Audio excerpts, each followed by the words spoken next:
Hey everyone, welcome. So today we're going to dive into a really fascinating idea. It's all about ownership and what things really cost. And we're going to unpack it all through this incredible story about a single transaction from way back in the ancient world. It's a question that pops up all the time, right? Is anything ever truly free? I mean, think about it. That free trial that just happens to need your credit card info, or even just a simple favor from a friend. We're constantly dealing with these offers that look like they have no price tag. But do they? So to really get to the bottom of this, we're not going to look at some boring modern business case study. Nope. We're actually going to rewind the clock and look at this ancient story because it just perfectly captures the difference between a simple gift and something we're going to call a sovereign purchase. All right. Section 1, a solemn request. And the subtitle here is A Time of Grief and Vulnerability. Our story kicks off in a moment of just deep personal crisis. This isn't about business deals or politics. It's about something raw, something really fundamental to being human. So picture this. We meet the patriarch Abraham at probably one of the lowest points in his entire life. His wife, his lifelong partner, Sarah, she's just passed away. And he is, as you can imagine, just completely overcome with grief. And to make things even harder, he's basically a foreigner in this land. He doesn't own any ground of his own. So he has this immediate, desperate need. He has to find a permanent, dignified place to bury his wife. So what does he do? He goes to the local people, the Hittites, to make this incredibly solemn request. Okay, now we're at an honorable refusal, an offer made, a gift declined. And this is where the story gets really interesting, where it takes this fascinating, almost counterintuitive turn. The Hittites give him an answer, but it's Abraham's reaction that really holds the key for us. So get this.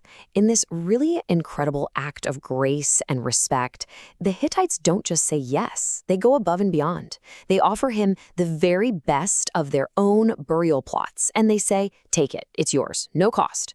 I mean, what an unbelievably generous offer, right? Especially for someone who's an outsider. And then Abraham does something that, at first glance, just makes no sense at all.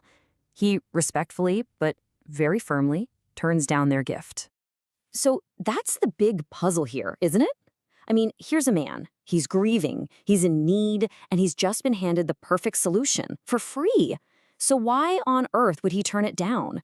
What did he know? What did he understand that maybe they, and maybe even we, are missing? Okay, let's get into the wisdom of payment, understanding the principle of true ownership.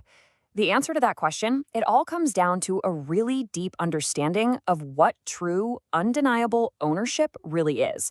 And honestly, this is the key to the entire story. See, the thing is, Abraham was playing chess while everyone else was playing checkers. He was just operating on a whole other level of wisdom. He understood that accepting free things can sometimes come with invisible strings attached.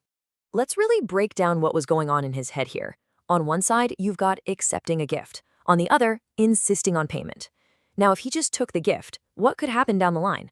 Well, maybe a few generations later, someone could come along and say, hey, we let your ancestor use that land, but it was never really his. See? It creates a potential for hidden claims, a future obligation. His ownership would always be tied to their memory, their goodwill. But by insisting on payment, he cut all those strings. He severed any future obligation and established a lasting, undeniable truth. This land is his, period. No question about it. And this quote from his witness T. Alcint just nails it. What is taken without price may later claim ownership. That's the danger right there. The free thing can end up owning you by creating some kind of debt, social, financial, whatever, that someone can call in later. It's actually the payment that truly sets you free. All right, let's move on to securing true ownership, the power of a sovereign purchase. We're going to take this really powerful idea and crystallize it into one single concept that we can all remember and maybe even use in our own lives. So the term we can use for what Abraham did is a sovereign purchase. And what is that? Well, it's a transaction made to secure something in truth, free from all obligation, testimony, or any kind of hidden claim. You see, it's not just a simple transaction. It's a strategic move. It's about securing something absolutely, beyond any doubt. You're not just buying the thing itself, you're buying the peace of mind that comes with knowing it is 100% yours. So, let's just quickly recap the key takeaways from all this. First, discernment is everything. You gotta have the wisdom to know when to accept something and when to pay for it. Second, remember that free gifts can have that hidden cost of obligation. Third, payment is your tool to sever those hidden claims and establish real ownership. And maybe the biggest one, some things, the really important things, actually require a cost for them to be truly yours. And so that's exactly what happened. By paying the full price, Abraham didn't just buy a plot of land. No, he bought permanence. He secured a piece of the future for his family, a place that could never, ever be disputed or taken back. It was a purchase made with true wisdom, and it secured peace for generations. And that really leaves us with one final thought to chew on.